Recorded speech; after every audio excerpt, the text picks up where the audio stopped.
Hello. Good evening, ladies and gentlemen. Thank you for coming. My name is Istok Petek. I am initiator and co-founder of Luxembourg Slovenian Business Club. We are the organizer of this event tonight here at Poligon. I would first like to just say a few words about our organization, why we organize this event with the delegation from Luxembourg, with a lot of companies, people from law, business, and also from government. I would like to explain a little bit why this event is in our view, necessary, even though we know that we have every day a blockchain event right now. Even today in the City Hotel was, as we were there meeting our guests from Luxembourg, there was a blockchain event, and I'm sure that there are maybe tomorrow or in days after a few other blockchain events. But why our event is important and why our event is different? I will just say because we are addressing, we are not trying to sell anything. We are not trying to, show off how great or beautiful this technology is, because I guess that everybody already know. But we are trying to really to address some let's say issues or some problems that might arise when the concrete blockchain business models will really come into the place. Issues regarding governance and adoption of this technology in our society. Our organization is like 5 years old. We were established in 2012. And let me tell you, we have a very good similarity with, let's say, blockchain technology, or let's say, Bitcoin culture, the whole. Because, as we established Luxembourg Slovenian Business Club, the people were like saying, why Luxembourg Slovenian Business Club? What the hell is this? Who on earth needs Luxembourg Slovenian Business Club?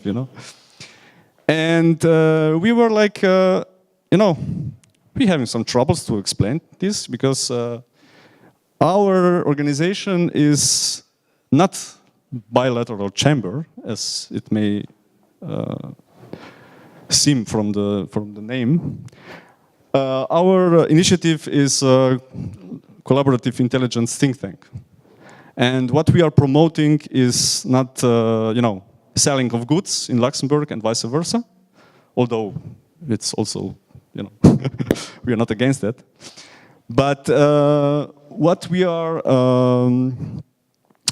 promoting is, Luxembourg is much bigger than 600,000 people, inhabitants, and Slovenia is much bigger than 2 million inhabitants, because we both have potential of being hub for our respectful region, and we have a much bigger outreach.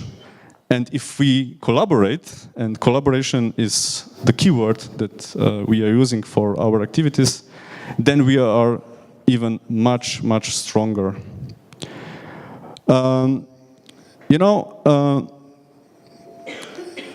Mahatma Gandhi said, first they ignore you, then they laugh at you, then they fight you, and then you win. So I just took this, let's say, metaphor for, because it's really at the heart of technology blockchain and our organization. First, really nobody took serious our initiative. Nobody even know that we are doing something. Then some people, just try to laugh at us sometimes, maybe even still do. Then, I hope they will not gonna fight us. But even if they do, we are prepared. We have a collaborative intelligence mindset, and we want to collaborate with everybody. We are not exclusive in any kind. We are open collaboration think tank, and we are open to everybody to share knowledge. Our panelist, Mr. Novak, just said to me, he's like 6 years in this, trying to get everybody on the table, to Bitcoin and so on. Nobody believed him, But he's always open, and he's ready or willing to share his knowledge for free, just to push this incredible technology in favor of all of our society. We are strongly convinced that this technology will be a game changer, that small countries as Slovenia and Luxembourg has chance and potential to be the forerunner, because they have very proactive experts, decision makers, and communities that are willing to do this, to bring this change. So I wish you all fantastic event, to gain new insights, to bring your expertise and share with each other, and to make a lot of new contacts, and just collaborate. Thank you very much.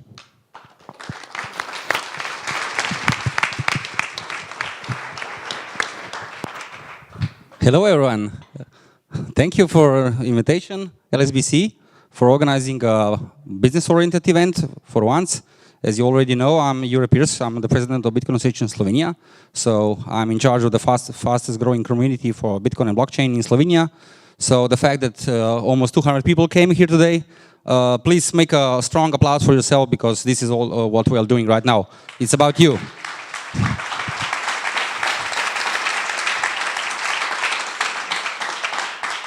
Okay, so blockchain events are like popping like flies all over Slovenia, so it's a good thing. I can't make it to all of them, but I will do my best.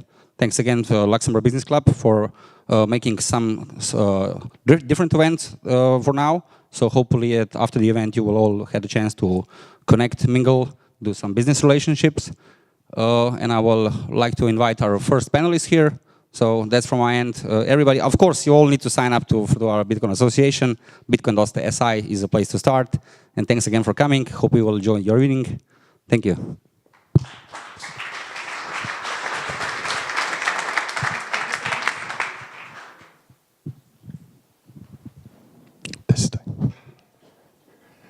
Dobry dan, Slovenia. Did I pronounce that correctly? Good evening, Ljubljana. My name is Wim Stalmans. I'm the founder of the Blockchain Academy in Luxembourg. It's a private initiative. We are building, we are in early stage of building a curriculum, educative curriculum around blockchain. Thank you very much, Natasha Istok, for having me, for inviting me. Let me first of all have a quick idea about the audience. how many people consider themselves, it's actually a question that I shouldn't ask anymore, newbies. How many people consider themselves newbies? Okay, good, cool. How many people bought in the last 3 months ICO? Okay. How many people can define blockchain with 2 words?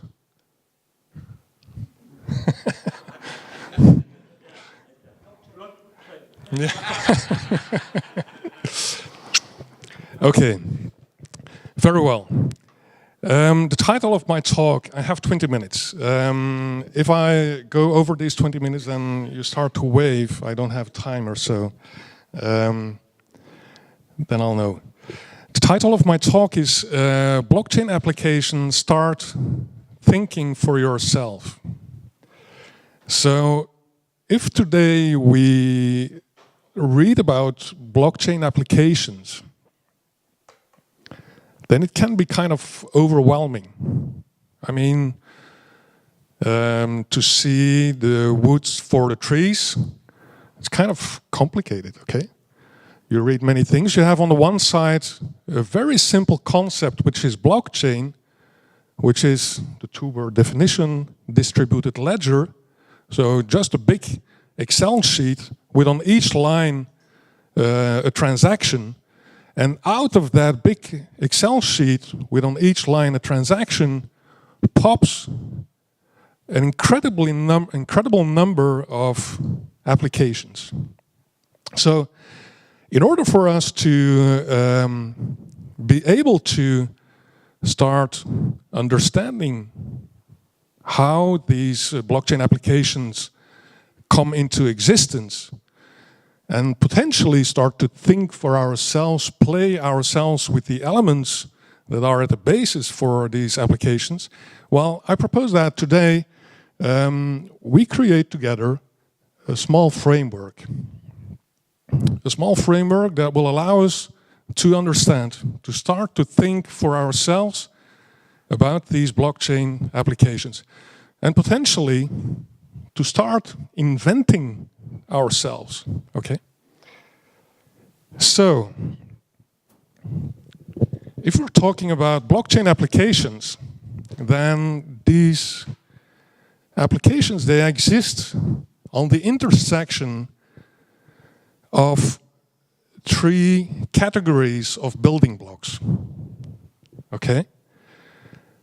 A building block assets, a building block owners, and a building block blockchain characteristics, blockchain features. You can start to take elements out of these building blocks, combine them, and see what comes out of it, okay? So what I propose to do now is to have a look at all these categories of building blocks, look at the elements that are present in these building blocks, and then after that, we're going to do like 10 to 15 quickly together exercises. We're going to pick elements out of these building blocks and have a look at what comes out as application, okay? Many of these applications you already know, but maybe you don't know that they exist because of the combination of certain elements, okay? So, first of all, let's talk about the building block characteristics of the blockchain, characteristics and features.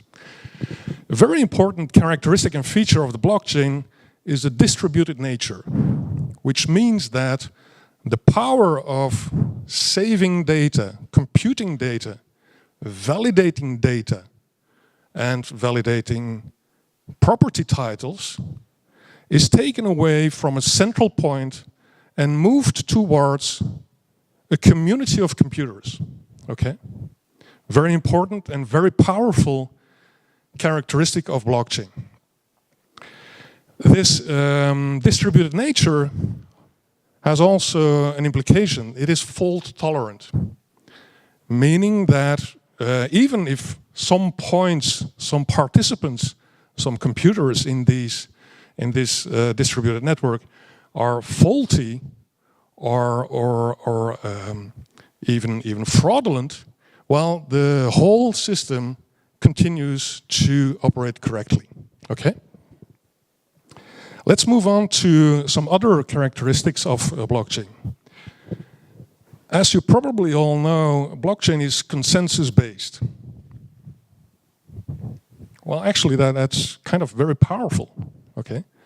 Once a new transaction pops up in the blockchain, collectively, we are going to engage in kind of an audit.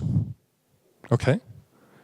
And it's only when this audit has an okay result that the transaction will appear in the blockchain. That also means that after this transaction appeared in the blockchain, you don't need to start to reconcile with the counterparties, okay? And you have kind of instantaneous settlement. Some other characteristics and features of the blockchain. It's global, it's transparent. For the public blockchains, it's permissionless. It's time-stamped.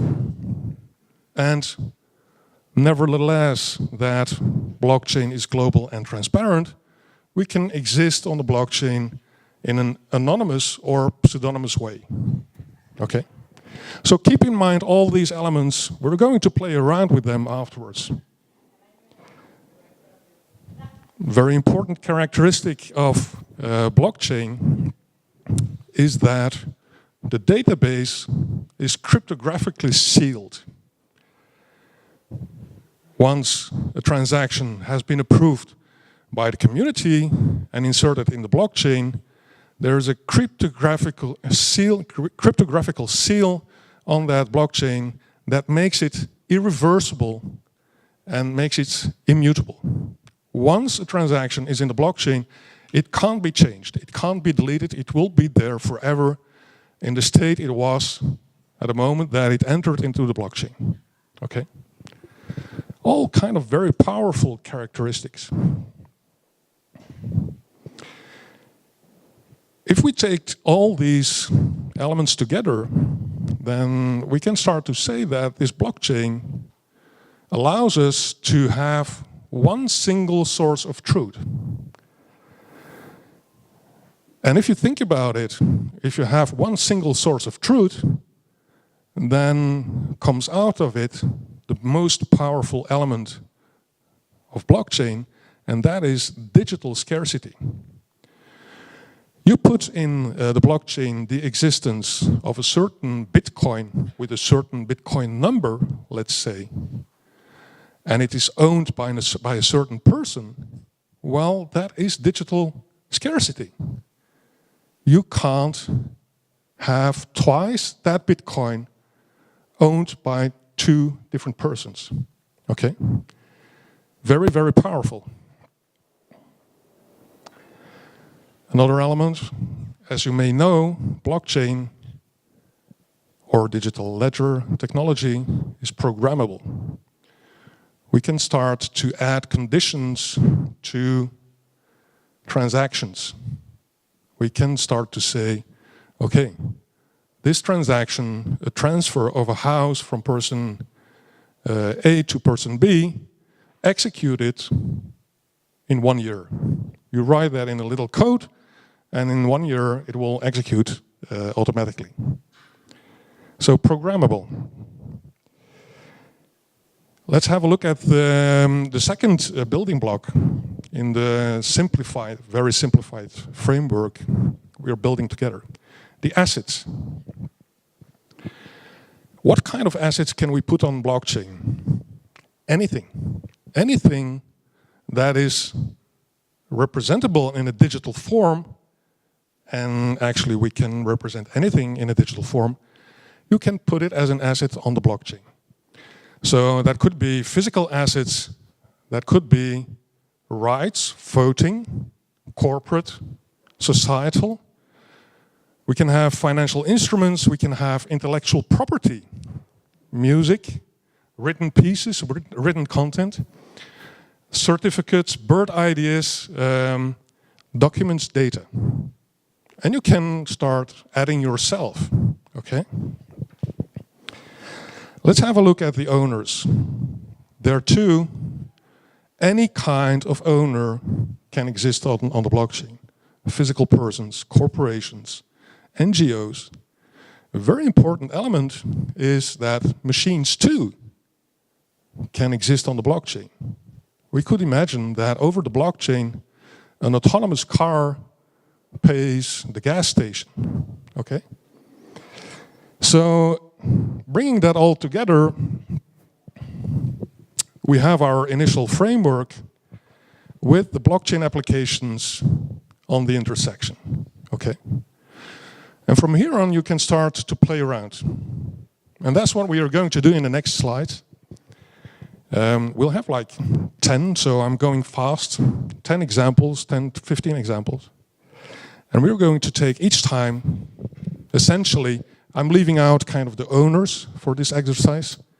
We're going to take an asset, one or more assets, combine them with one or more blockchain features, blockchain characteristics, and we'll have a look what we created in the blockchain, okay?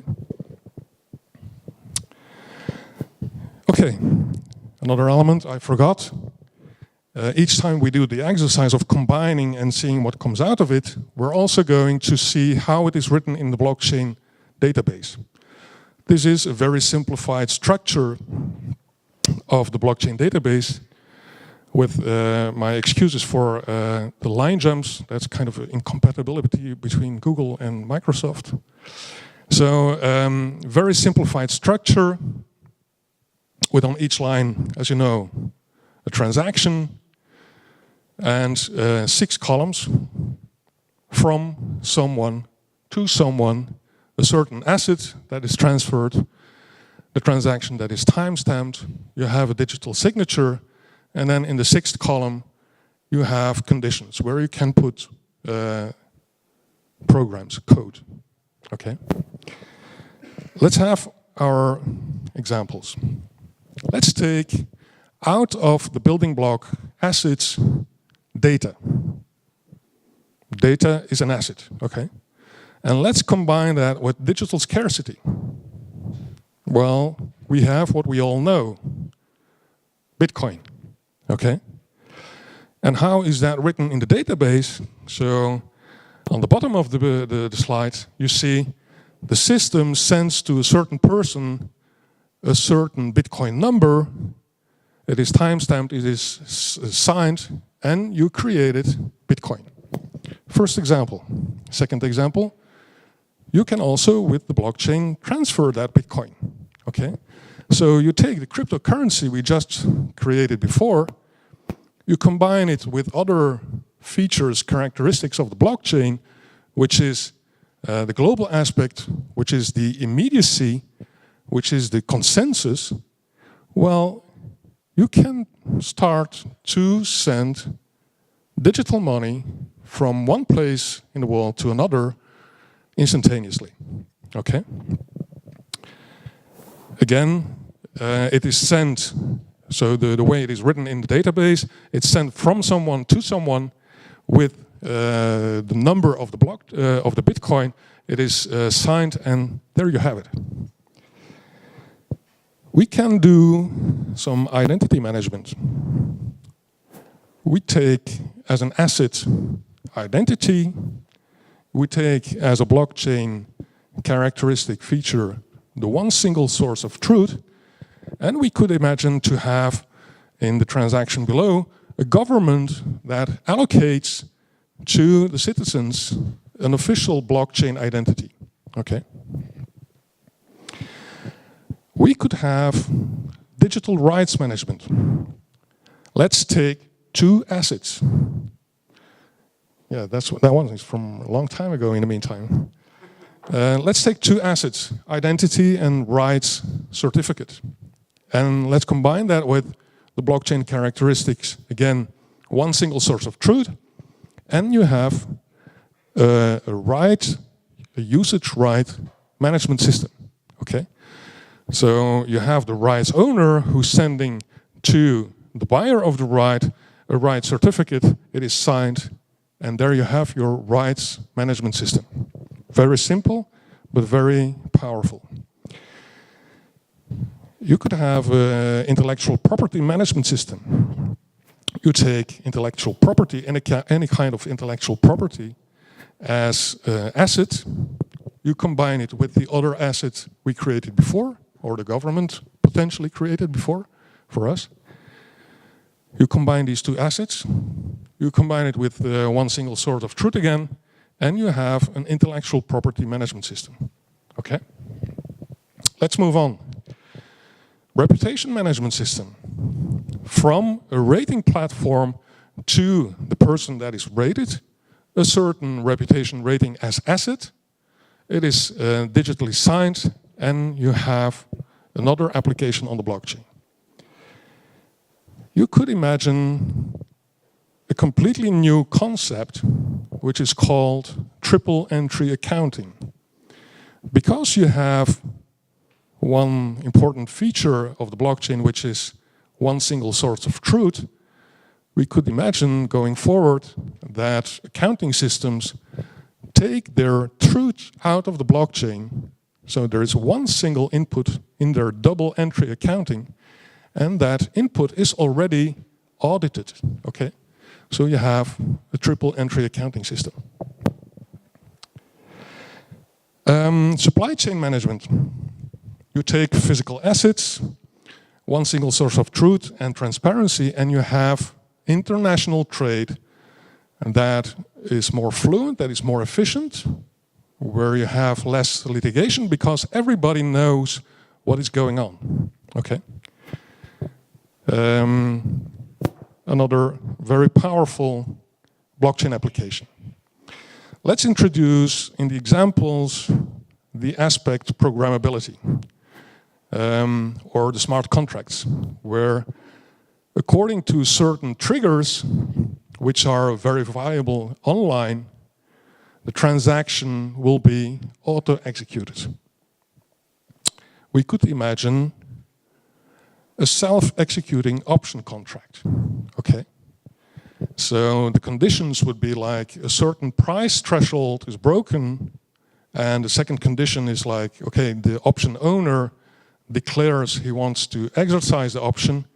Well, if the contract detects that these two conditions are met, well, the contract and the transaction auto-executes.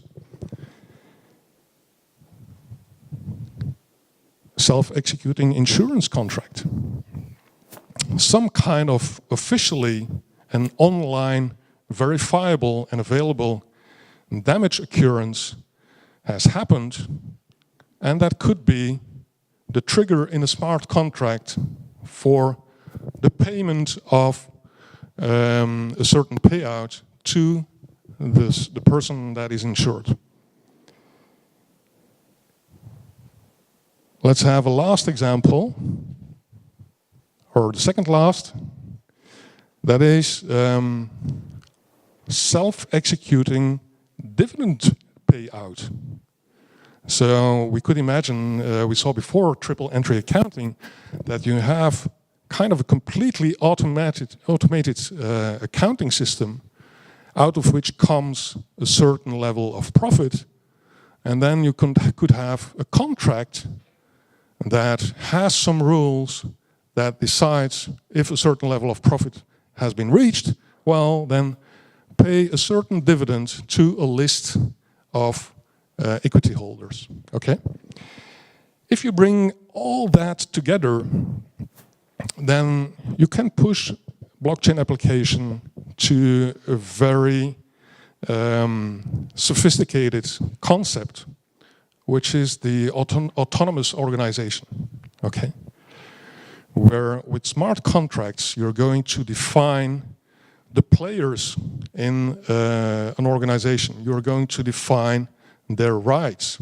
You're going to define according to which rules the organization is going to function. And all that you're going to write in the 6th column, as we saw before.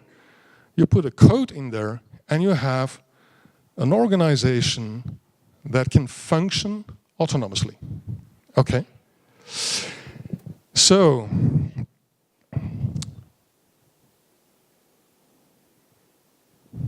I have some homework for you. So, from this point on, I would say like, okay, this is a very basic framework, but it could help, like, first to understand the applications we read about, the applications that are out there for the moment. We could start to imagine ourselves to combine some elements. So go ahead, play around with it. And maybe next year we have in Slovenia the next invention for blockchain application. So thank you very much for your attention.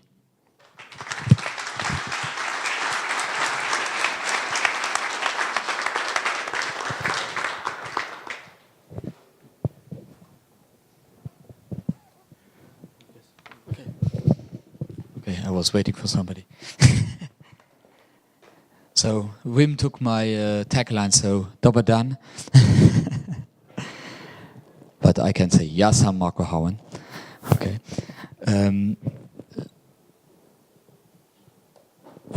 Here we are. So I am the project lead of an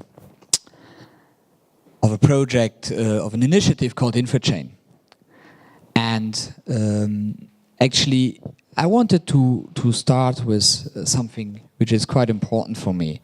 It's like the promise. The promise was just presented by Wim, and is what we see ahead of us is a world where we can sell or buy a house just without any administrative hassle. We just click on our respective wallets and we just exchange the house. We can buy and sell electricity to our neighbor while we are at work or sleeping, and we can even do money by selling our own private data and getting rich while sleeping again. And all that is actually what is promising blockchain to us today. But there is a huge challenge. The challenge is that today, the difference between what on one hand side is what I call the non-mature technology, on the other hand, a very regulated environment, is not allowing proof of concepts to go into operations. So what happened is that actually in September last year, so almost a year ago, some players in some blockchain application players in Luxembourg talked to the government and said, we are really interested in setting up a blockchain applications, but we have no clue how to do that, because if we put this into Ethereum, we are totally out of any legal framework and we actually expose ourselves legally. And if we put it into a private chain, which is fun, but we are lacking the third-party distributed trust, and for us that will not make any sense. So is there not a possibility? Actually, the request was, cannot the Luxembourg state set up a national blockchain and run an environment where they could then be legal? Well, the Luxembourg government said, that's interesting as a thought process, but we don't necessarily are looking forward to set up new highways or to create new highways, but we want to play the idea. And so I came in myself. I am an entrepreneur since almost 20 years, and I always call myself an innovative wave surfer. So I served this kind of internet at the beginning with hosting and domain name registration and cloud computing, and now I'm actually on the most thrilling, which is blockchain. But so we discussed and we sat together and said, okay, we want to come. There is a need to find a solution to give proof of concepts, the millions which were invested over the last 3 years, into proof of concepts, to bring them into operations. And if we're not doing it, what will happen is actually that the technology risks to disappear, because if there is no person really, if there's none real money flowing back to the ones who are investing, we know that at one moment in time the whole thing will disappear. So we said, okay, let's sit together. So we signed an MOU between, I think, 17 parties at that moment. So companies out of the space, and we sat together in 22 meetings between beginning of January and April, end of April, and we sat together and brainstormed. Like you can imagine, so we have like bankers meeting the geeks, and so it was not always easy meetings. But it was very, very informative because we came up with what we call the challenges we defined. And so what we defined is actually the challenge we're seeing what is missing in the public chain. And so, and for all the geeks in the room, I will just apologize before I say it. So there is no trust and accountabilities in the nodes. We all know that technically there is trust and accountability in the nodes because it's through the sheer amount of nodes which are out there in Ethereum or Bitcoin. It's just there is this trust there. But what we want to say by that, and what the challenge is, that the centralized world is not accepting this trust. Trust is relative. It's most actually, I think we had at least 10 hours of discussions around trust, and we just said we will not talk about trust anymore because everybody links something else to trust. But what is happening if and there are most likely some bankers here who will understand very nicely what I will say now. If you want to put an application online in an environment, it will go through the process of a risk-based approach. So there will be somebody checking if this is into the standards and running with the standards of the bank. And the first thing they will check is, do we know all the counterparties involved in this project? So now, how the heck will that work in Ethereum? Will you try to get the names of everyone who holds the ledger? So it's not possible. So as soon as an application should go online, it will be ruled out, a blockchain application, because it is just not possible. And so now we can say that's wrong, and it probably is, but that's the reality. So we cannot change it today. It will change, and I hope it will change over the next 5 to 6, whatever, years. But it will not change tomorrow. And as long as it doesn't change, absolutely no blockchain application will run in a public chain which requires this approach. And the second is the sustainable operational environment. What we mean by that is, again, taking the example of the risk-based manager. He goes into an environment and says, okay, the counterparty thing is handled, or it's not, but imagine that it is. Now let's look into, do we have an environment which allows us which gives us a service level agreement? Do we have a framework on which this database will operate? And then again, in Ethereum you can't, because there is no environment which allows you. There is nobody signing off an SLA. And again, the geeks and the ones who really want to debate that, they see the potential of making it work in the public chain, and it is working because the technology and the code is making it happen. But again, it's not accepted in the centralized way of seeing how today applications should go into operations. And then there is a very, very difficult one, which is the regulatory certainty. So from any perspective today, blockchain is attacked. So this goes in financial world from regulators, this is so data protection and so on. So that's a huge challenge which has to be tackled before, again, proof of concepts can go into operation. And then you have the interoperability. Interoperability means really the fact that different chains can talk to each other, because as long as you're not able to exchange, just take an example of an ID chain. So you have a digital ID chain. There are a lot of these kind of platforms popping up right now.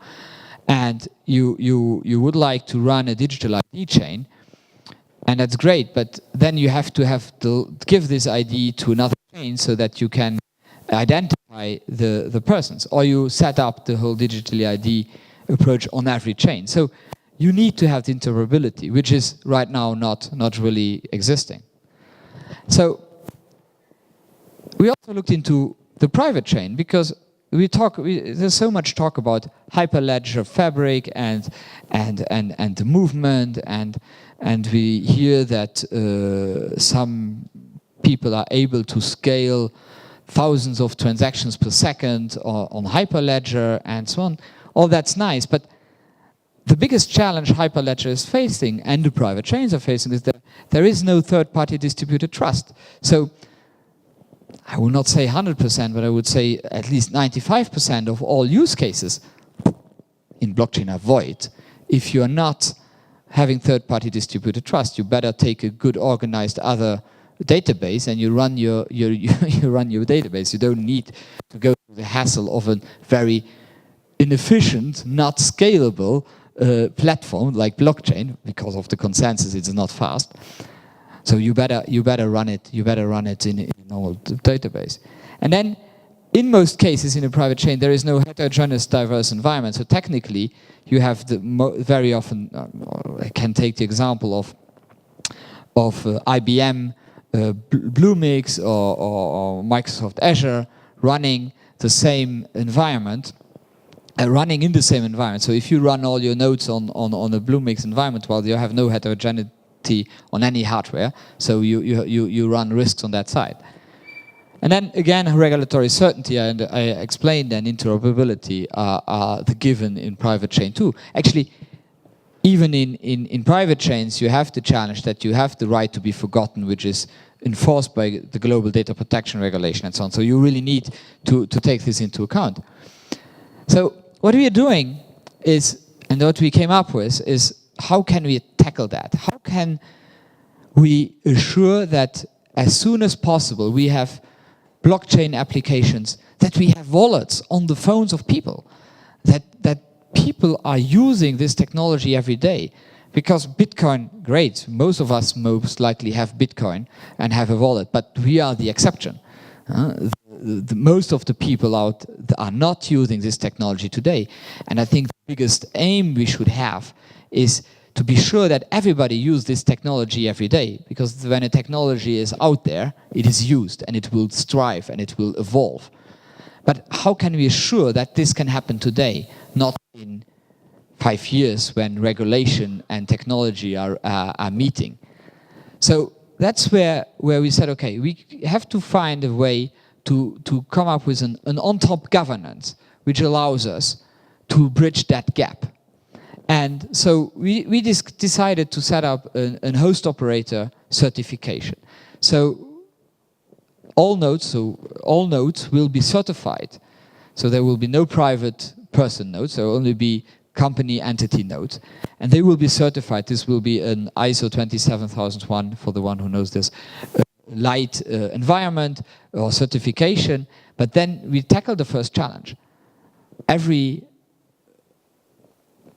node will be known, and as such, the counterparties are known. So we tackle the first challenge.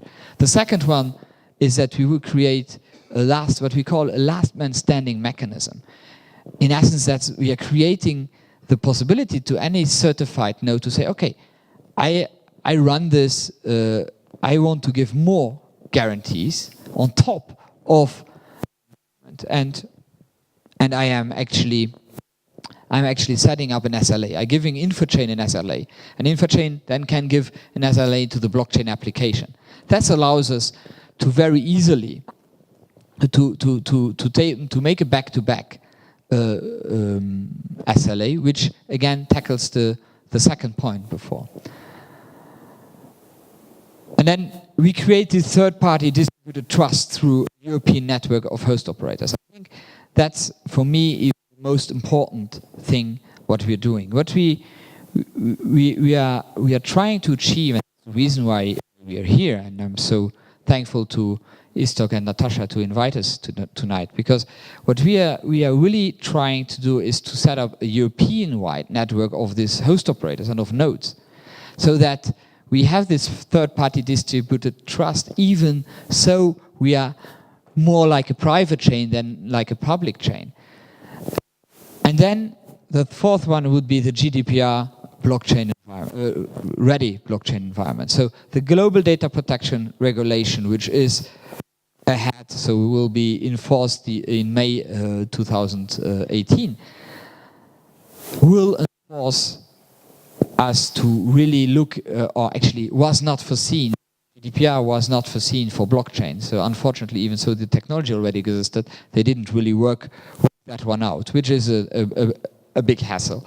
So as a non-profit organization, we have a totally other way of talking to our local, so in Luxembourg, to our local regulator, but also to the European Commission on all sides. So that's what we are doing. So actually right now we are working on a position, an infochain position on GDPR, and we are presenting this as soon as it is ready to the regulators. So who are we and why are we doing all that? So we are a privately non-profit organization. It's very important that we are not for profit, that we are not bringing all our host operators into one environment where they would have some financial distribution, because then we would be taken as a consortium again, and then the whole effort would be void, because then we would have to explain to everybody who gets into why we are not a private chain or so on. So it was very important that we are able to set up this as an profit organization, and we are lucky enough to have the Luxembourgish government supporting us. Because they think it's a great idea, they see the potential of blockchain, and so we are working in good collaboration with them. Actually, we are right now in discussion with other countries' governments also to join InfoChain, because if we take one vision we are portraying right now, would be to say, okay, imagine we have a European network where every European state would join and the private industry would join, and we would have a common environment which would have the basic regulation in place which allows, again, blockchains to go operational.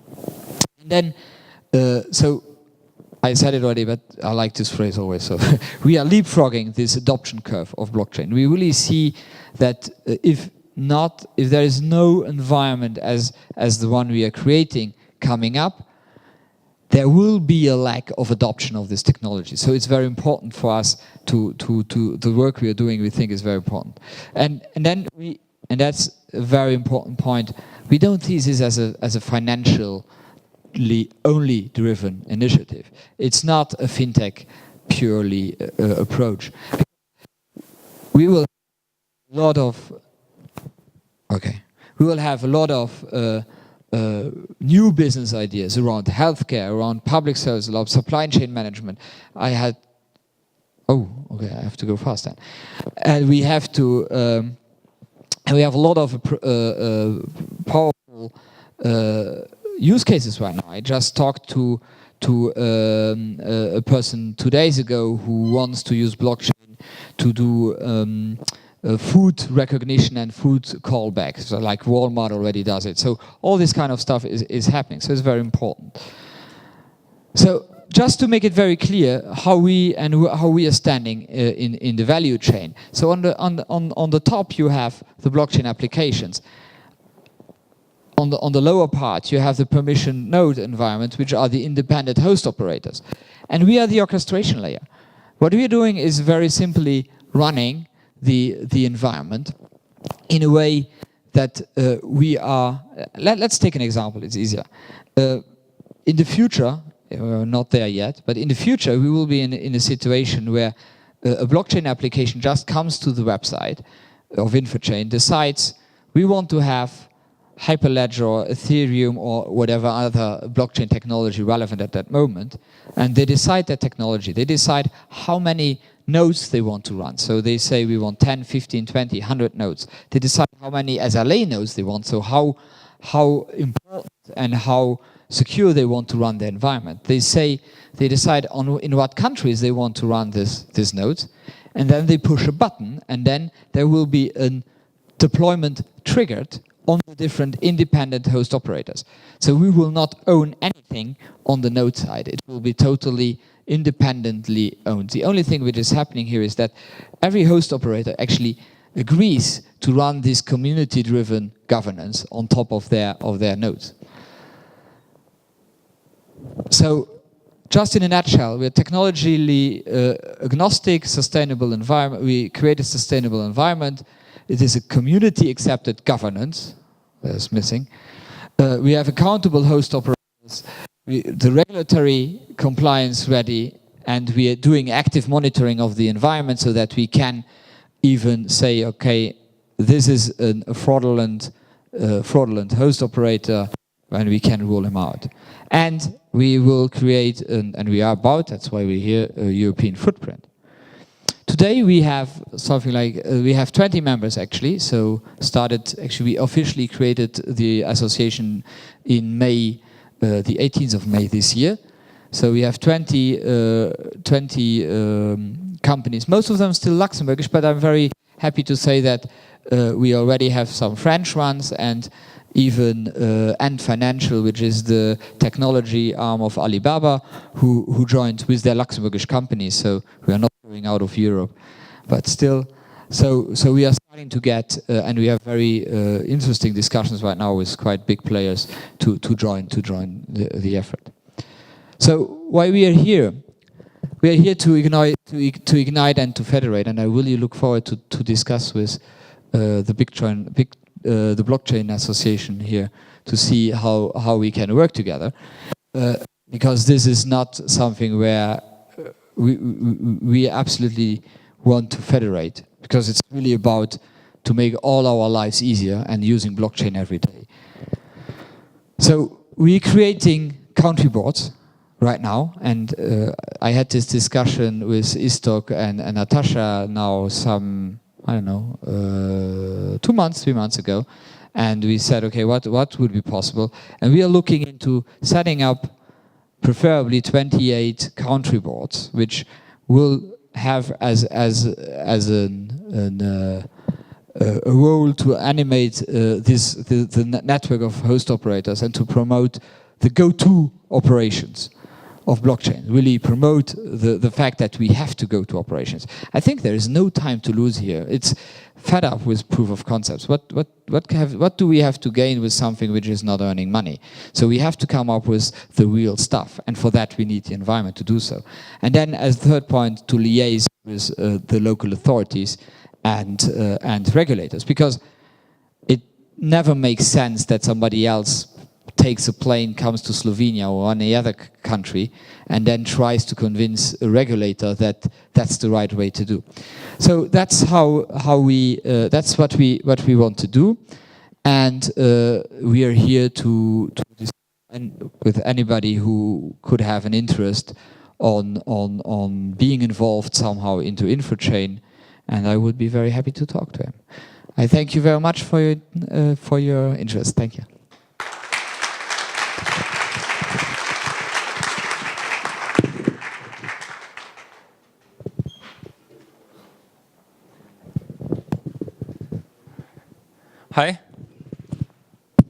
Hi. My name is Rok. I'm coming from Sun Contract project, and my job right now here is to, in a very short time, present our vision how all those information you receive right now about this disrupting technology, how we see that it could be adopted in a mainstream environment, so in different market segments. We are coming from energy sector.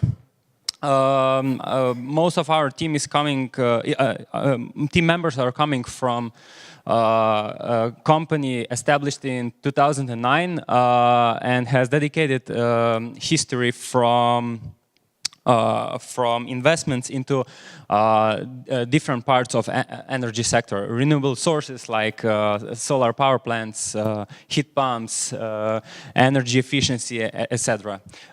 So what we are trying to do is to build up energy trading place that will utilize all positive benefits of blockchain technology and bring it up to average user. So right now we have this, this innovative technology that is pretty hard to use. And our aim is to make this technology so easy to use that nobody will actually be aware that, he or she is using this technology. Our idea is to actually to make this energy sector that is pretty old, rigid, static, to bring like so disrupting technologies into it that it will kind of disrupt it like combustion engine did it with mobility in 19th century. So we are building energy trading platform that will be peer-to-peer. So consumer and producer will be connected on the same place. That means that in reality you will be able to choose who you will buy energy from. And if you know, I mean, if you are paying bills at home, then you know that you can only go to a retailer, sign contract with them, and simply pay bills. You don't have any control over it. You can just turn on or off the lights or use biggest consumers, energy consumers during the night. But that's it. So blockchain technology will actually enable total control of your energy consumption at your home. The side effect of our platform is actually supporting renewable sources of energy. Who of you has car? I know it's a stupid question, but let's try it. Okay, so who of you has a gasoline-powered car? Diesel? Any hybrid user? Okay. Is it electrical? Okay, hybrid. Okay, anyone using electrical? Nice. I came here with electrical as well, but I'm using Avant-Go service. So now imagine in Slovenia there are 2 million inhabitants, and let's say half of them has cars. Now try to make a place where you want to become green, and you need enough energy for it. What would happen with Slovenian energy sector? Do you think it can sustain? It would collapse. Immediately it would collapse. So with this platform, we believe we can encourage people into investments into renewable sources of energy, and with that decarbonize Slovenian and global energy network. Because this platform will be global, and I will explain it a little bit more in the future. So energy sources and blockchain technology has a lot of positive aspects, and our vision is established on 5 T's and 5 D's. Those are 10 most important things that we see from those technologies: transparency and traceability, decentralization in a way of trading, and decentralization of energy sources. Those are all aspects that we think will be very important for future of energy sector. Energy sector itself is it's really rigid. It's static. It doesn't want to innovate. And imagine now, little company, little project tries to disrupt it all. I mean, energy market has problems with inefficiencies, and it is not flexible. So you cannot actually do much with data on your bill at home. So you really cannot control what is your consumption. For example, in August, usually I'm living in a small apartment, and usually I'm getting bill for electricity between 25 and 28 euros.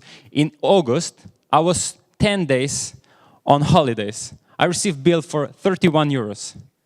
I mean, I was 10 days, I was not at home. I have no idea how that happened. And this is what we are trying to fix. Also, investments into energy sector are really, really expensive. Just imagine Tish and what network it will need, what grid network it will need to support this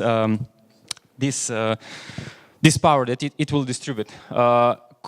Investment into power grids are really, really, really expensive, and they are also inefficient. They have a lot of losses in network, etc. Blockchain technology, as it was already said today many times, it brings decentralization into many processes. It can bring trust into sectors which we cannot trust right now, like finance, like energy sector. It will bring, with this trust by default, it will bring transparency into many sectors we take for granted right now. It also democratizes decision making, like it was said already before. We can make like a community or so where we can decide about all things that are important, and also agreements. Like if you go and subscribe for with mobile operator for a phone or something, it can change agreement in the middle of it. You have some rights, but it can change. With blockchain technology, we can, as a consumer, you can actually have a control over it. Just a quick look. This is not actually price examination. This is actually, for my opinion, the graph of adoption of this technology. And I think this graph will go over the roof with all those new cases that will be presented in the future, or when many of these startup projects go into life. With all those positive aspects, we see also other positive ways where blockchain can go. Like, for example, with process automatization and simplification, we can accelerate some parts of our company. We can optimize services that we offer, or optimize processes that we have. With transparency and visibility on blockchain, we can short our losses that are happening in big corporations. And last but not least, we see great potentials in public sector. Healthcare system was already presented by many experts how blockchain can help here. Notary services, social transfers, elections. Last week I was on Blockchain Academy in Vitanje, and we actually had really nice talk about how blockchain could digitalize elections. It would be, it is something that it is not imaginable right now. So what is our solution? So we are connecting energy consumer and producer on the same place, and we will use blockchain technology and smart contracts that will control this process. So a lot of things will be optimized or automatized.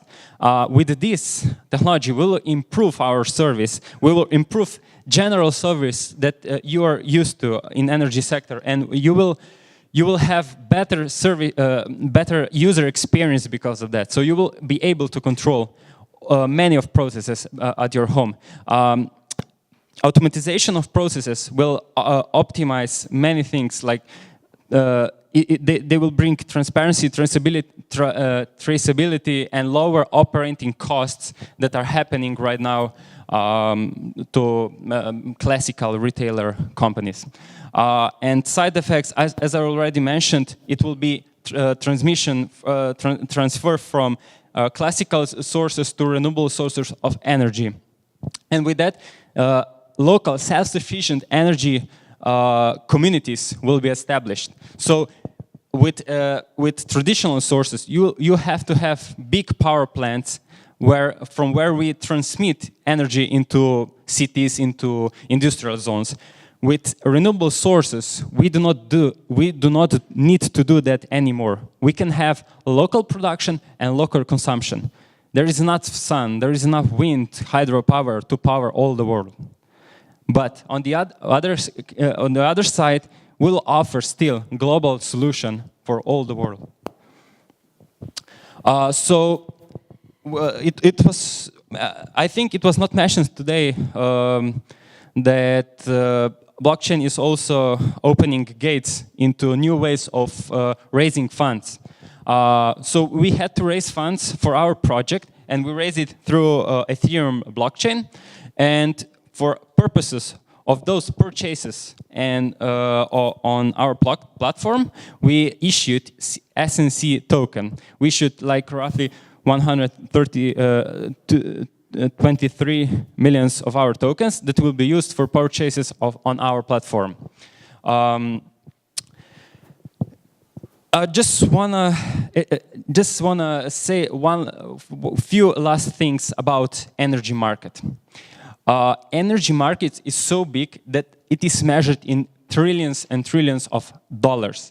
Just by 2050, it will double the size of energy that is produced.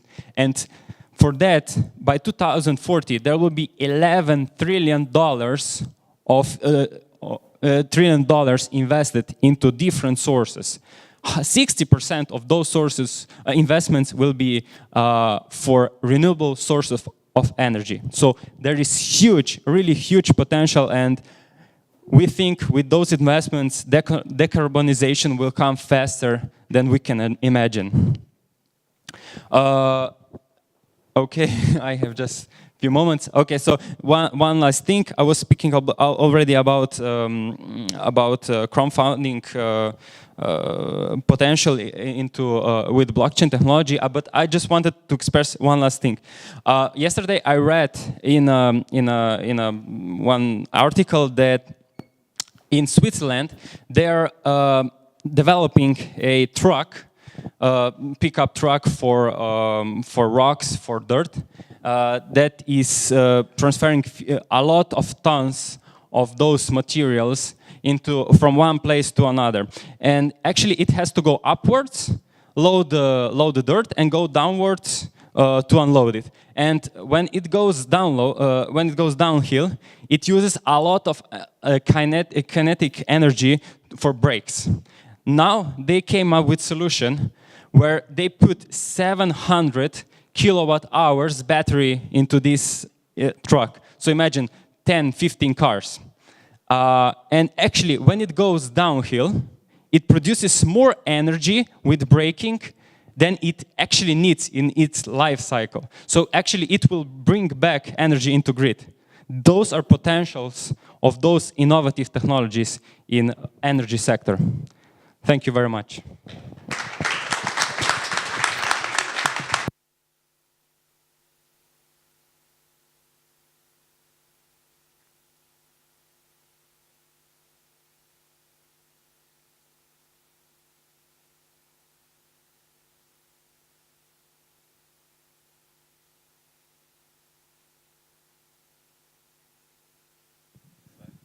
Hello, my friends.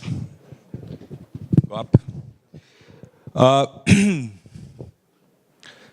There is only one reason I decided to accept this invitation to host a very interesting group of people here, because finally we have a technology where I can say small is beautiful. And since Luxembourg proved itself in the past that they can be really successful, it looks like that if you are smaller, that can be more successful. So I don't know what to do exactly. Shall we introduce ourselves and then we go to the first round of questions? I will be a little bit faster because if I will be late, my wife that is in Sarajevo will kill me because I'm late at home. My girl is waiting for me. Nate, very short, 2 minutes. Who are you? Why is this technology so interesting for you personally? And what do you see in that technology for our nation? The same question for all of you. You'll speak, of course, about Luxembourg. Hello, my name is Nate Novak, and I'm a lawyer. But the first time I got involved in a blockchain project was 6 years ago. That project was a Slovenian one. It was called Kašila. And this was a project when I first started to think about legal issues of running a business on a blockchain. We have come a pretty far way from where we started, and I'm happy to see that today blockchain in Slovenia is a community, and I'm happy to see that many people are working towards the fact that it would become an industry, not just a community. And I think it makes sense to say a little bit about what kind of industry we actually want to have here.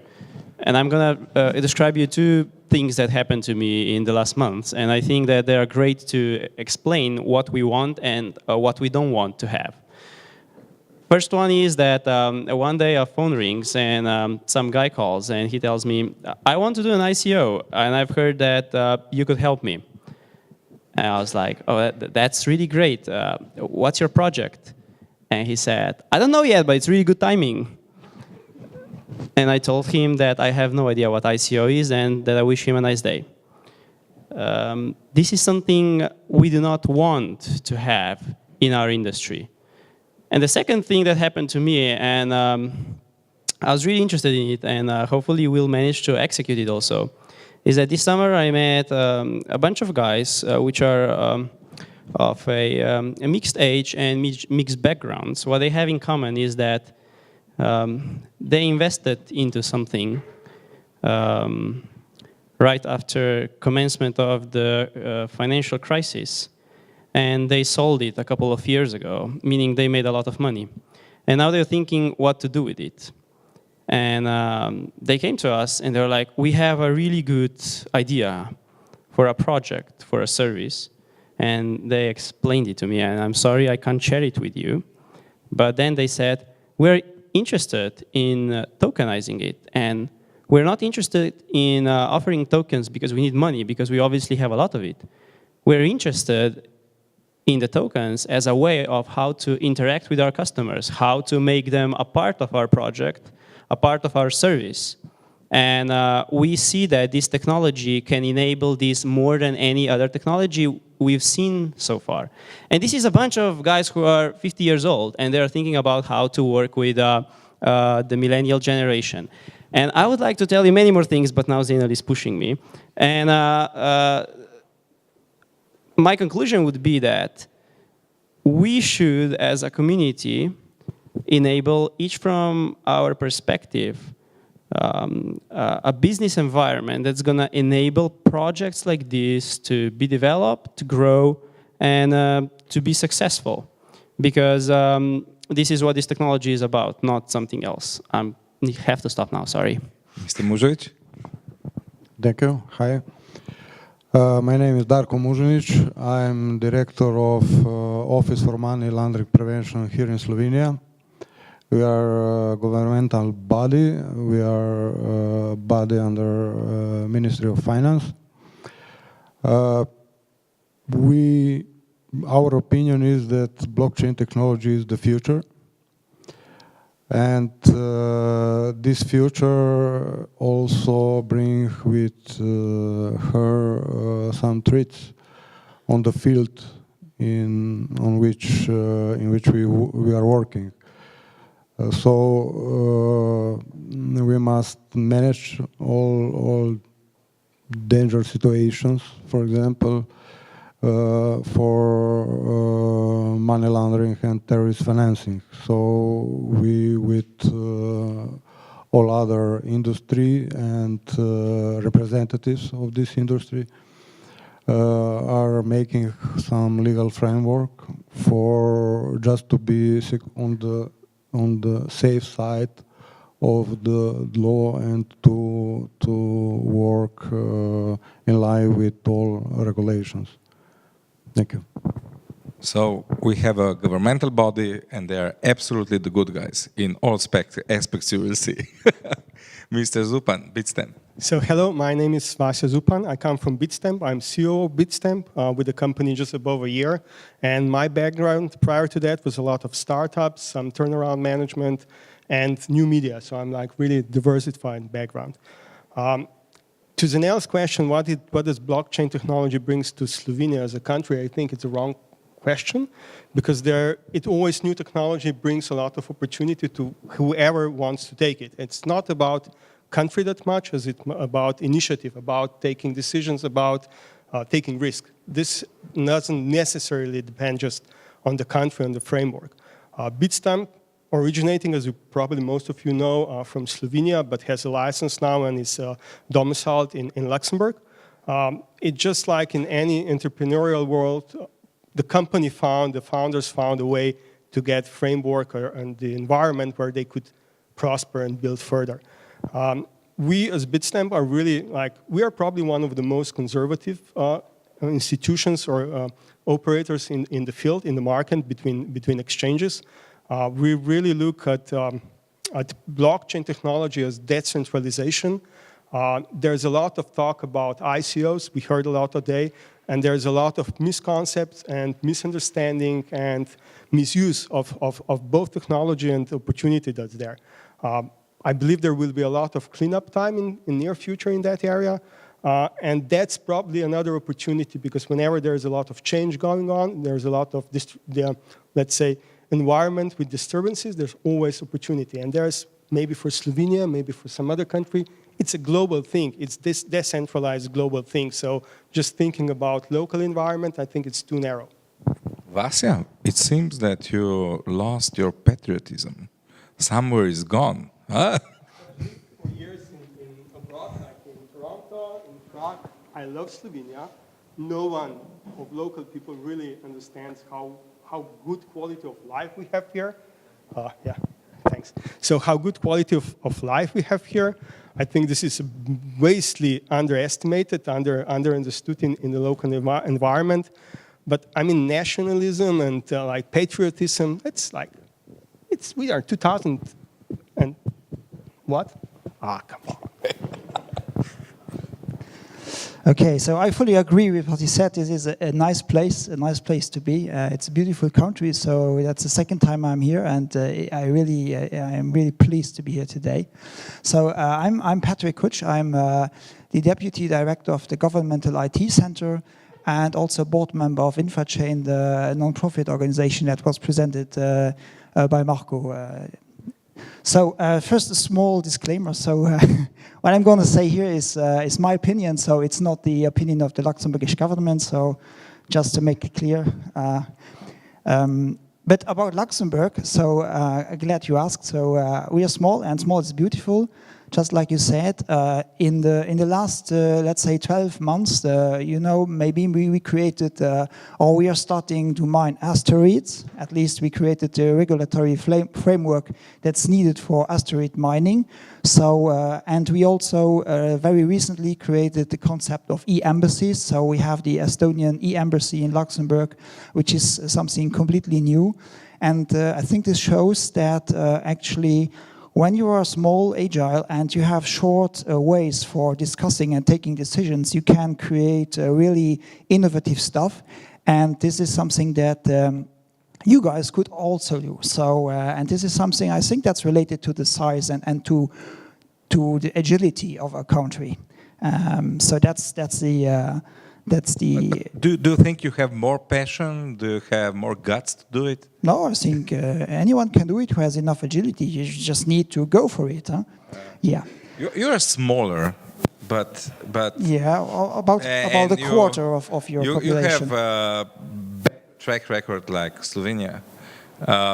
My question is, what will you leave to Slovenia? I don't know, but actually what we are doing here is maybe the right way. So we are exchanging, we are trying to do things together. So so when it comes to blockchain, I'm not a blockchain expert. But I discovered blockchain a few months ago. when we talked about infrachain, and then I dived into it, so I read a lot about it to see how it works. So I'm a tech guy, but not a blockchain expert.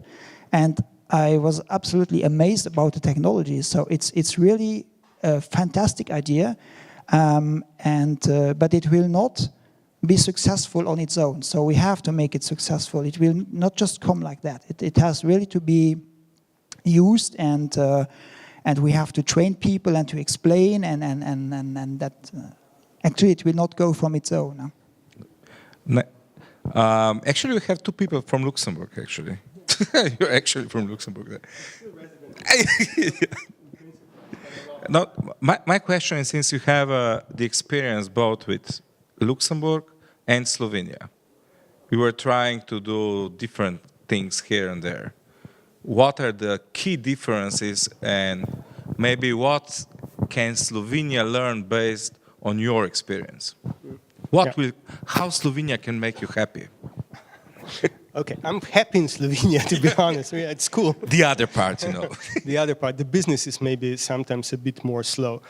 Yeah, to iterate what I said before a little bit more, like when I said it's a global technology, it's also a global opportunity. So for local people, as small countries, Luxembourg and Slovenia, it's really, really great opportunity to globalize, with something that couldn't be done 10, 15, 20 years ago.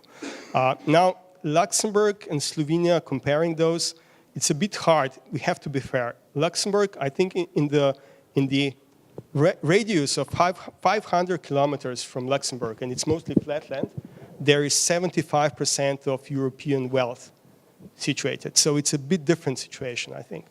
What we have discussed with Zenel, I think in the beginning of the week, is something that's more... Actually, it's Zenel.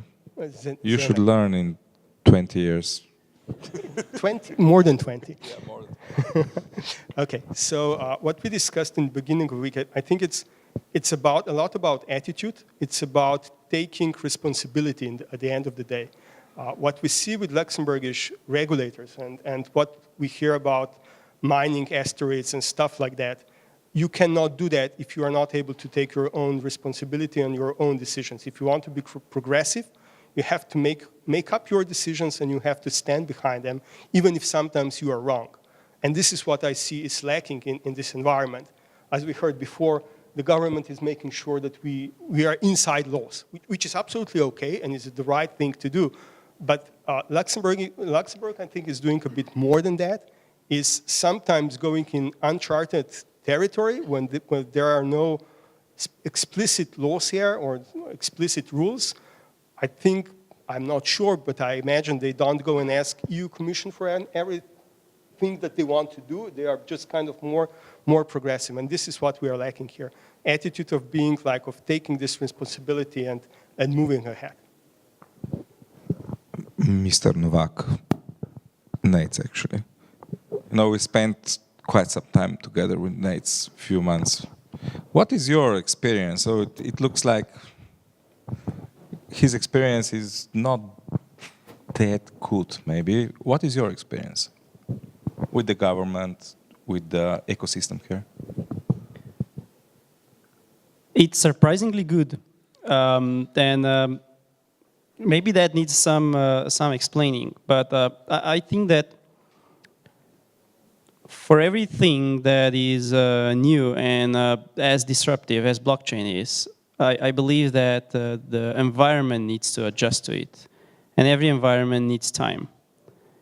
Some environments adapt quicker. Maybe Luxembourg is one of them, because that was maybe their only advantage they had. But what I was really surprised by is that in the last months, discussing with representatives of the government, the regulators, the legislators in Slovenia, is that there is a surprisingly big amount of people within these regulators who know a lot, who are creative, who want to support new things, and just someone had to be there to let them go out of the cage they were closed in. And this is a very, a comparison that might sound aggressive, but in an environment which is as small as Slovenia, regulators obviously cannot afford to devote, I don't know, tens of people working on one project. And consequently, I think that cooperation between private incentive and the public part is necessary. I think that working on solving regulatory issues of blockchain in Slovenia is a good example of how this country could tackle issues in many other fields as well. We did not yet reach the end of this process. Obviously, there are many things yet to be solved or improved. But after some months, I can already say that there was a number of issues that have been cleared up. And that's going to help business to grow. Maybe this is a small step that has been done, and there are many yet to be made.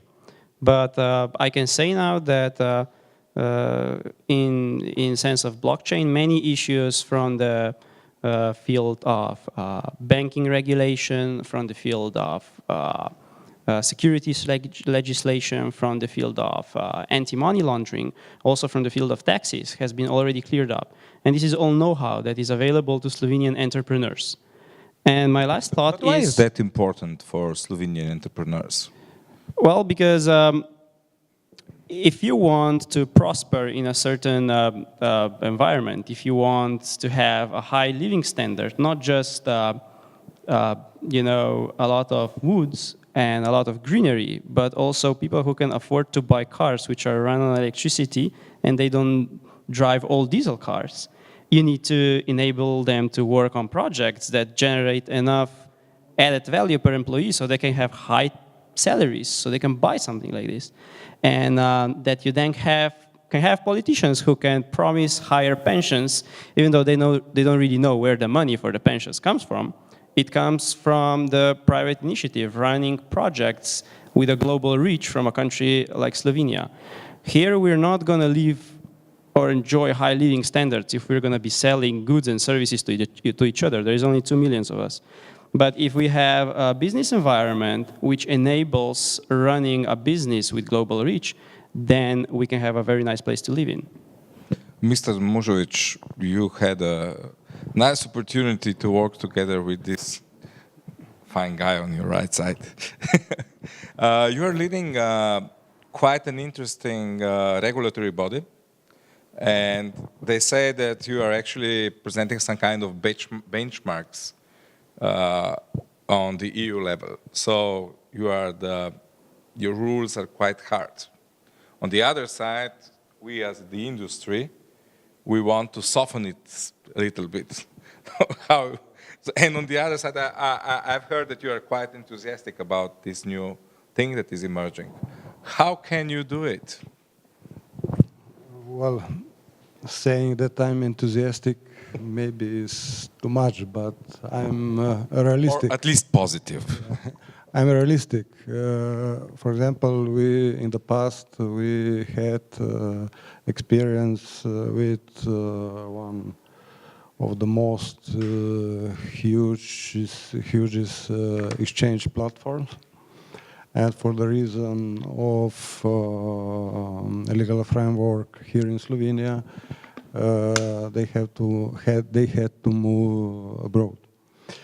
In my opinion, this is a big loss for Slovenia, for the reasons Mr. Novak said before. But all government bodies and existing legal framework must change, because I think that blockchain technology is the future. Also, the virtual currencies are the future, and we must find the way how to manage this new thing, because you must know that I'm coming from a so-called traditional environment. So I don't know. For example, the elementary pillar in the field of money laundering and terrorist financing prevention is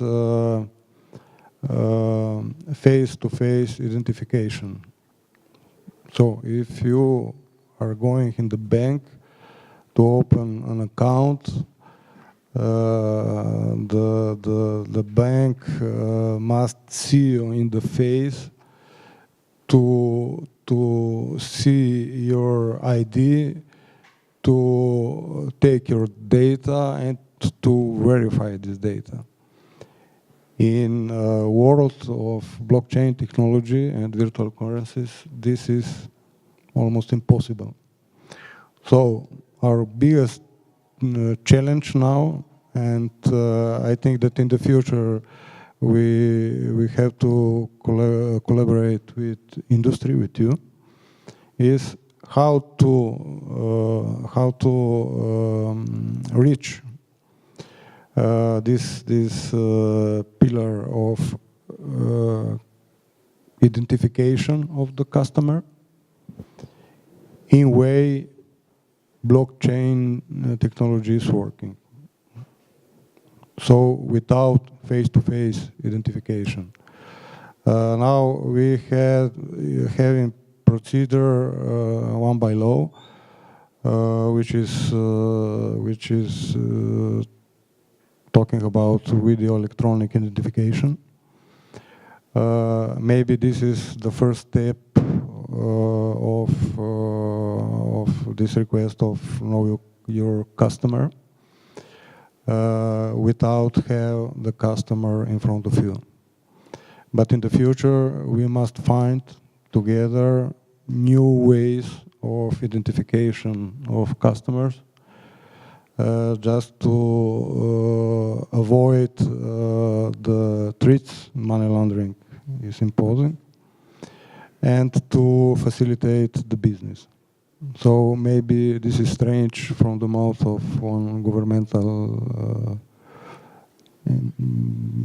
body, but we must find a balance with doing business and with regulation of this business. So if we find this balance, everything will be okay.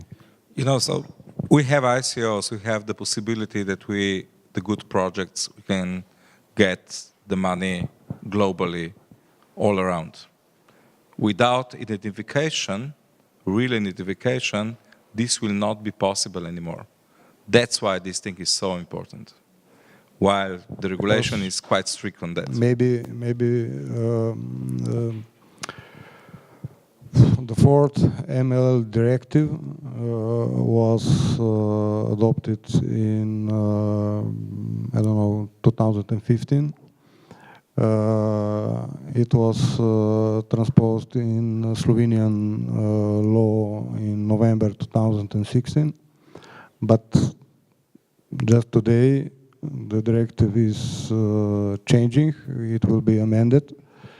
And for example, this directive speaks about exchange platforms and electronic values. So everybody, for example, also Bitstamp, became obliged entity to do everything in line with ML legislation, not only in Slovenia, but in all Europe. So maybe this is the opportunity to start speaking and to start to find solutions to be in line and to doing business everywhere in line with this legislation, because this is very, very hard, very strict legislation. So you don't have a lot of flexibility. Yes. Mr. Hodge, so simple.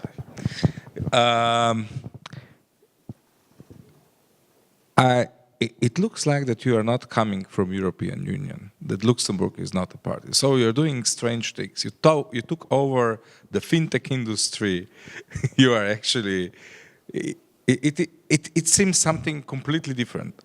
So where do you think Luxembourg will move next? Will it stay only with fintech, or it will go also in other directions? I would really like to know that.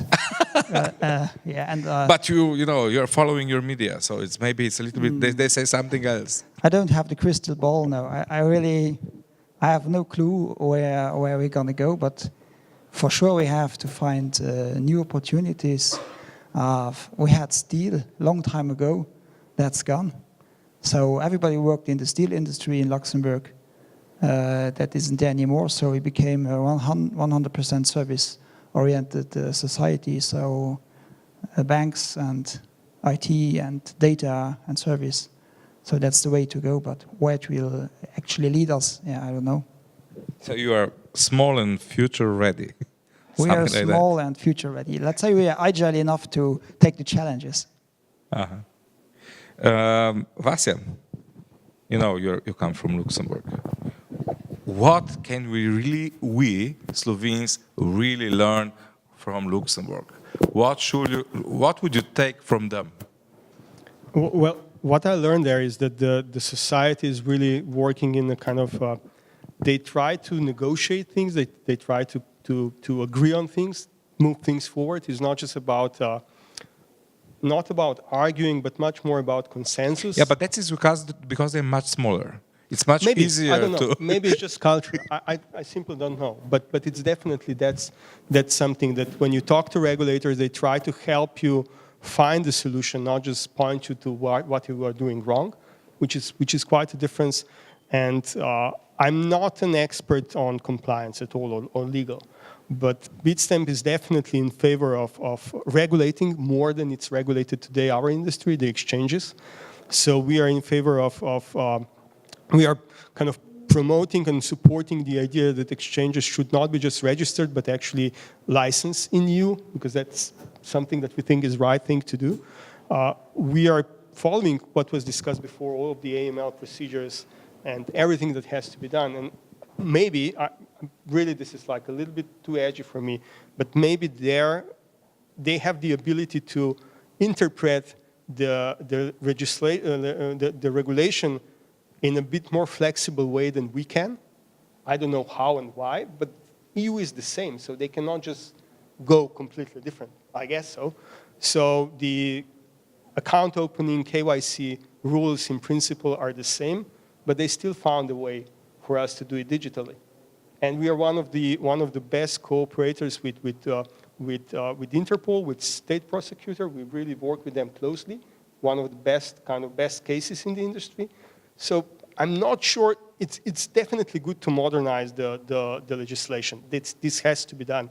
But I think it has more to do with a bit of interpretation flexibility, not in a bad way, but in a good progressive way. That's something that we could also learn. So let's do things together.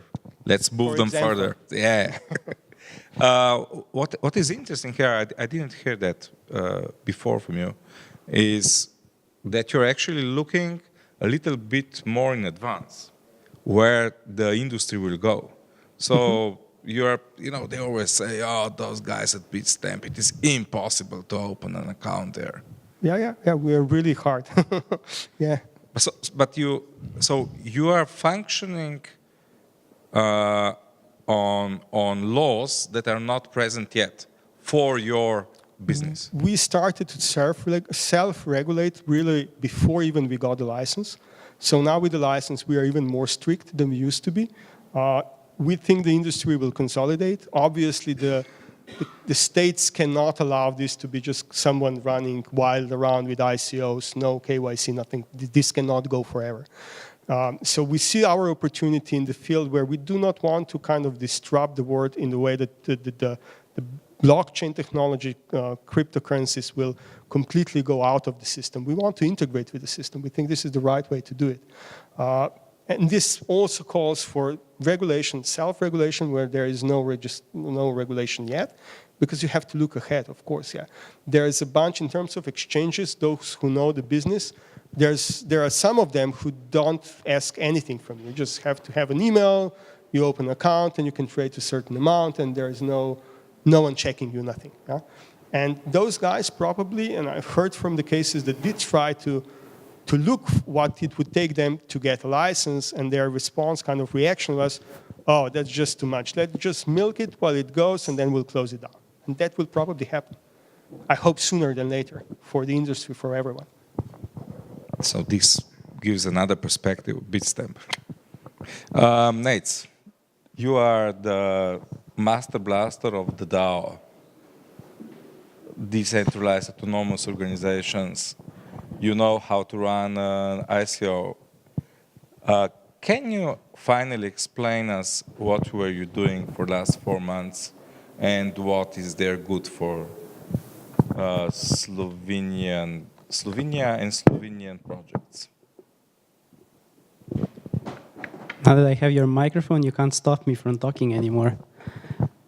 I think I would actually agree with Vasya is that you know there are many things in the blockchain that are not very healthy, and I think for the sake of all of us, for the sake of industry, it's better that clears up rather sooner than later. And I've been lucky that projects which I worked with, one way or another, were very open to setting high standards in the industry. And you know, for instance, AML is a very good example of this, because Bitcoin, from its beginning or from the moment it gained some traction, there have been discussions over whether this is something that only facilitates money laundering or does it have a true utility in life.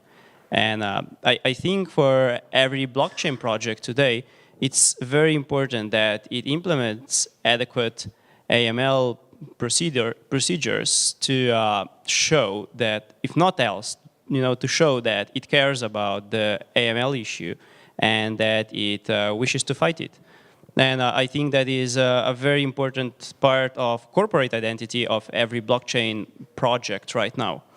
And this is obviously an issue that the industry needs to work closely with the regulators and legislators to find the right balance in one way to, you know, deliver a certain level of safety, and on the other hand, to deliver a certain level of consumer friendliness. And I think that can be done. And I think that Slovenia is definitely one of the countries that in the EU that I believe that this dialogue will continue and that it will also deliver solutions. And AML is just one of the maybe topics that you could follow this same you know, concept. Concrete about what? Will we be able to incorporate a company sourced by crowd sale money in Slovenia? I think so, and I think that with the way that Slovenian regulation works is that it can be an environment, a business environment, where you can run a crowd sale of cryptographic tokens. It is, in such a case, very important what these tokens represent, because not every token can be sold in compliance with the regulation, but a number of token models can be. And if there's going to be also a healthy business idea behind it, I think that is very beneficial to this environment and could have a global reach. But I think that compliance with the existing regulation is a must, and the project should go through the efforts to try to comply with everything they need to. And second thing that I believe is that since this is an industry that is currently neither regulated, monitored, I think that there needs to be a certain degree of self-criticism and self-regulation. Self-criticism in the field of the product, because you know, we can see now projects coming on blockchain just because it's a trendy thing, but blockchain is actually not making their products better, maybe even making them worse. And self-regulation obviously comes from the fact that you know, those projects that are in for the long term will need to also think about how their projects are going to run and operate in a year or two from now. And self-regulation is also very valuable because the state authorities then get a very valuable insight into the industry as to how maybe these things should be governed in the future. They can see cases of good practice, and I think those are to be supported, and I'll be very happy if we'll get a chance to see more of them around here. Do you have any questions? Don't be shy. There should be a question. I see some naughty faces.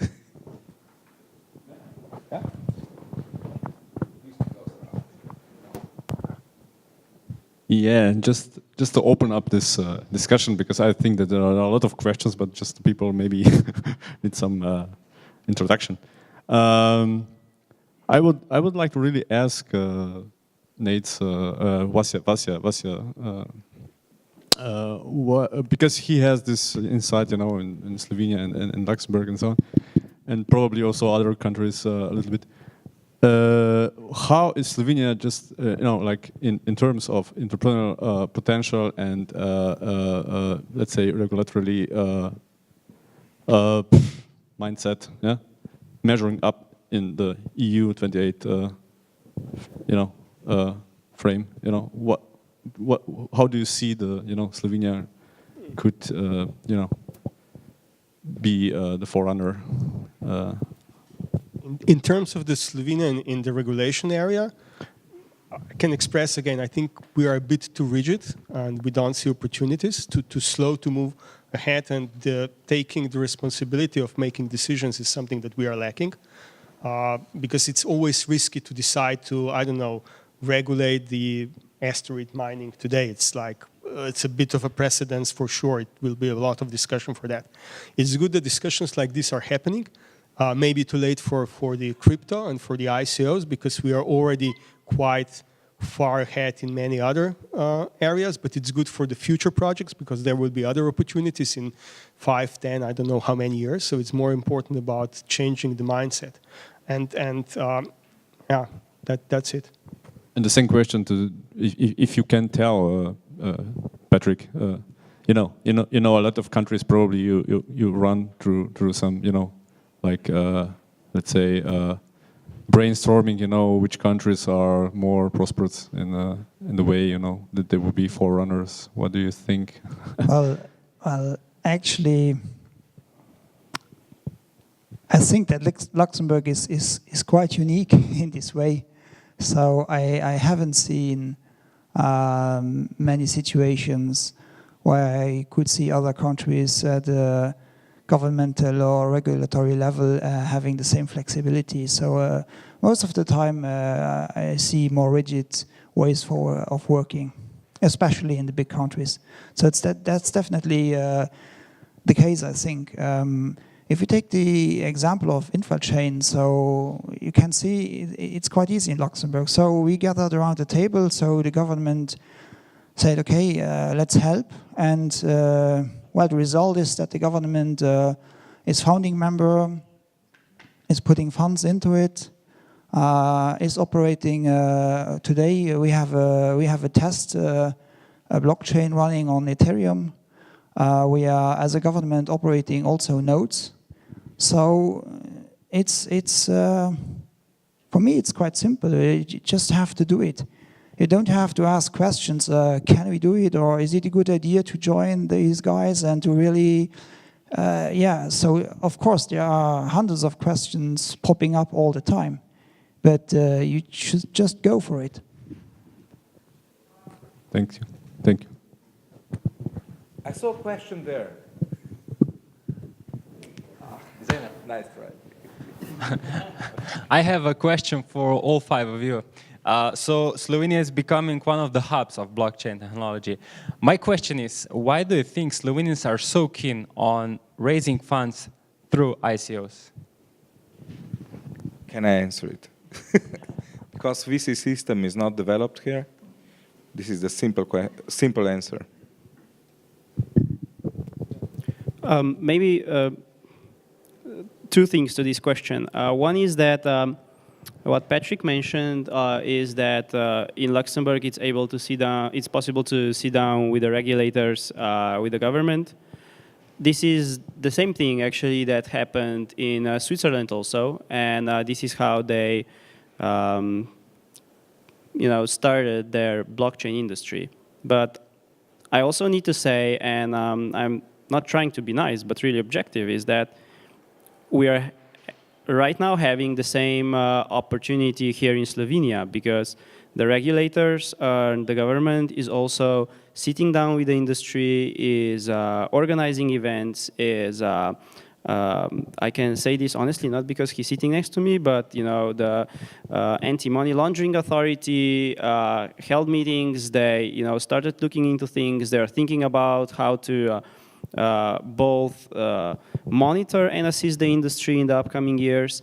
And the same has been done by the Bank of Slovenia, by the Securities Agency, who else? At the end, also the tax authority. So I see the same process going on here also. I'm not afraid that we might be a year later than some other countries, because if this industry is for real, it's going to be here in 5 years. It's still going to be here in 5 years. So we're going to benefit from it.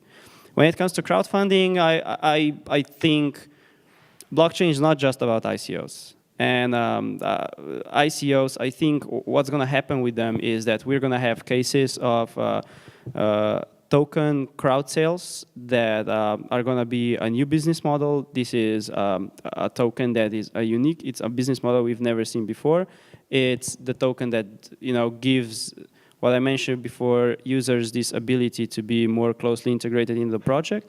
And I think in some years from now, we will also see issuing regulated securities on the blockchain, which is a completely different thing. This is when bonds or shares in a company are going to be tokenized. And hopefully, I think where Slovenia has now advantage over other EU countries or over other countries in the world now is to think about how to provide regulatory grounds for tokenizing also other existing asset classes, which no one has tokenized yet. And this could be something where Slovenia can lead the way. Yeah, so to answer the question, I think I must like a little bit of promotion of Bitstamp, but Slovenia is really small community, it's still a small country. And in the early days of crypto, Bitstamp became really successful, was a lot around media, so other people in the area, there were a lot of people that became active there, so Kazila and their economy happened, and because the community is so small, and there's great opportunity with lack of VCs here. I spent years trying to get some VC money in different projects. It doesn't really work from Slovenia. So this is also another thing that helped. The small community, something getting hyped, let's call it that way. And that's something that helped. Just to a little, maybe a side note, Securities Commission, agency, Agencija za trg vrednostnih papirjev, today issued a warning about cryptocurrencies and tokens and ICOs, which is a good thing, it's a proper thing. But they also said, yeah, the markets are not regulated, but it's not really completely true. We are regulated, and we have a license in Slovenia because we passported it from Luxembourg to Slovenia. So also this kind of awareness on the regulatory side would be good, because that would help everyone to say, okay, because at Bitstamp, you cannot trade something that cannot be monitored. So money laundering is really taken care of. Anti-money laundering is taken care of. And this is another thing that Slovenia could learn to make cooperate better and not just ignore stuff that is basically in your space. You should really check this text that was put out today. It's a very professionally written text, positive, not looking for yellow things inside. So this is also the result of tight cooperation with our country, with the government. It doesn't happen overnight. You have to work with them. And that's what is happening. This is the real good news, what we want to tell you today.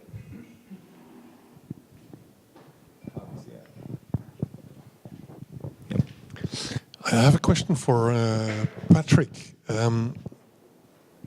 Very simple. Okay, you have worldwide countries that have the ambition to become kind of a hub, new technology, blockchain, and so on. How much can these countries overcome their international advantage by developing on their own and trying to profile themselves internationally? How much can they overcome that and enter into collaboration and communication with all the other ambitioners in the world? Difficult question. Is there a communication going on between Luxembourg and, for example, Estonia, Singapore, Malta? Yeah, well, we are in discussion with many countries, and we're trying. Let's say for the infrachain project, it's a nice illustration, as we are trying to discuss with as many countries as possible to get them on board. So the idea of infrachain is not to create a purely Luxembourgish platform; it's to create a European platform, or even broader. And yeah, we are trying to get them all on board. So we would like to see all European governments participate. Ideally, all being founding members. But well, that's maybe a bit too late. But we are still accepting founding members till mid of November. But yeah, and then having let's say certified host operators all around Europe, or also internationally. In private and public sector. So the initiative is actually it's about building a community. And of course this has to be international if it has to work. So we cannot build something on our own. So the idea came in Luxembourg from few Luxembourgish companies who are in this domain. But actually it will be worth nothing if we don't manage to get international companies and governments on board. So that's the idea of a blockchain. So to create this, we can't live with public blockchains, but what we're going to try is we are going to create a public blockchain infrastructure that's somehow governed by a bit more than the consensus rules that are in the software. It's a bit more. Any other question, or we start networking?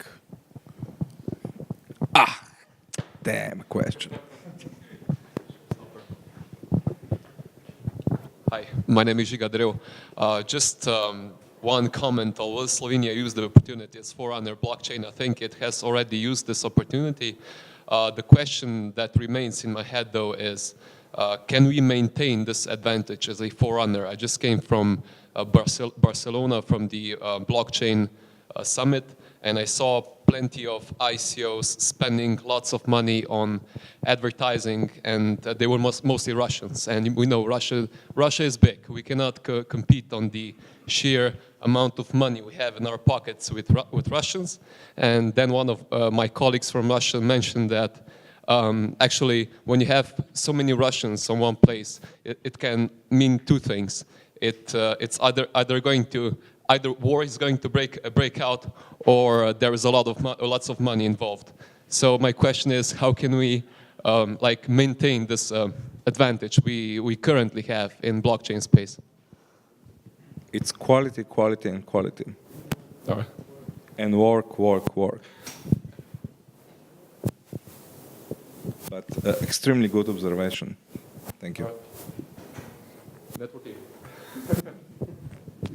Question or networking? I think I saw there a prosciutto. Let's have one more question.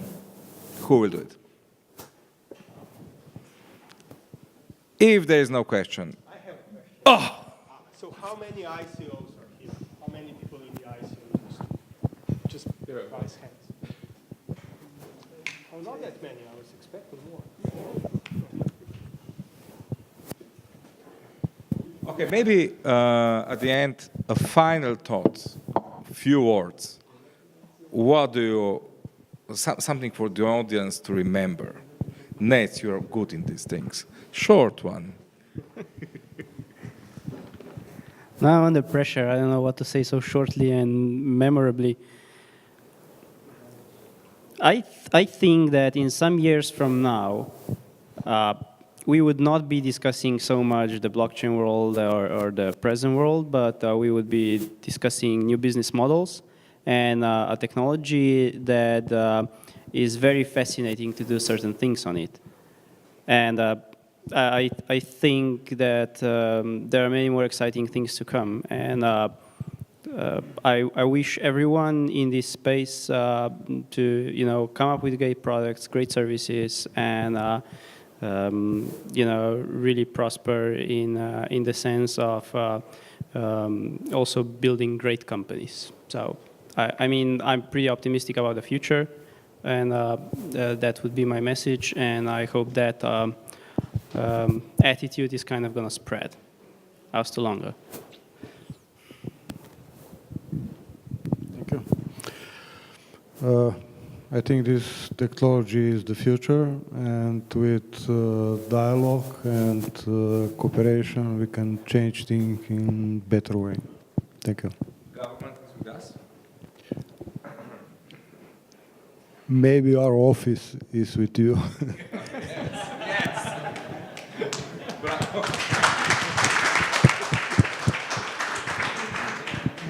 So I'll try to be practical, and because there was a lot of talk about compliance and regulation here, on AML advice, so Bitcoins, Ethereum, that's really traceable. Law enforcement agencies like it because it can be traced, so it's no good for AML. So the question is why more governments are not supporting that, or I think they will support it even more.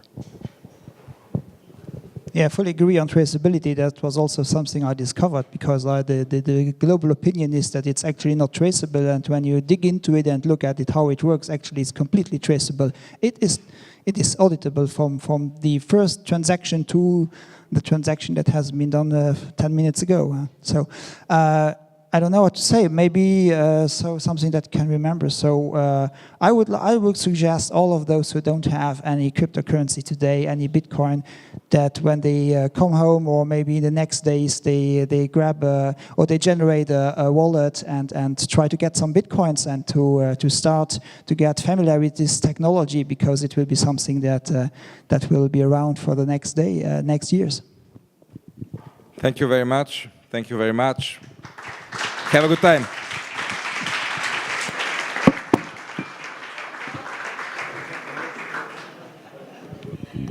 So before we go to try some goodies from our sponsors, I would just like to say thank you to everybody, to our speakers, to you, to LSBC team, and especially to our supporters, Poligon, Peter vŽIVO, photographer Nemanja, and of course, as I said, to Kodila and to restaurant Al Troquet, who will have some excellent wine they gave us.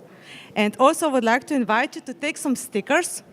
This is the first edition of LSBC stickers, and who knows, they might be worth bucks in 20 years. So it's a rare edition. Thank you.